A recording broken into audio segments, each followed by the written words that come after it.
Ngano ingon si Paul nga dili ko angay nga maulaw sa maayo nga balita sa ebanghelyo kay kini gahom sa Dios nga maghatag og kaluwasan niadtong mga tao nga motuo kaniya. Una ngadto sa mga Hudyo ug ikaduha ngadto sa mga Hintil. Mao ni ang mentality ni Paul nganong dili siya maulaw magdala sa pulong sa Ginoo, nganong dili niya ikaulaw nga iwali ang pulong sa Ginoo kay kini makaluwas ngadto sa tanan ng mga tao nga motuo niini, mudawat niini nga gospel, niini nga ebanghelyo.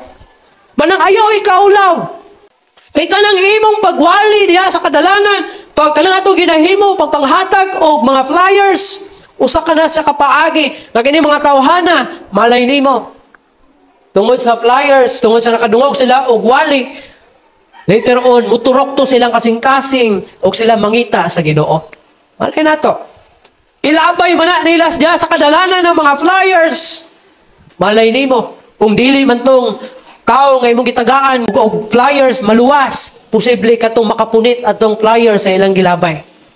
Ha, kabalo mo ana. Bisag ilabay nila na. May mga batanon nga hilig magpunit-punit ng baso sa man eh. Diba ana na? Mga tao nga mahibulong gihulog gilabay bonito niya basahon. Mo din isulod ani. Malay nimo katong imong gitagaan kung wala man tumudawat sa pulong sa Ginoo, katong nipunit sa basura, mao to siya mudawat sa pulong sa Ginoo makaila sa Ginoo siyang nga mahimo niyang Ginoo manluwas sa iyang kinabuhi.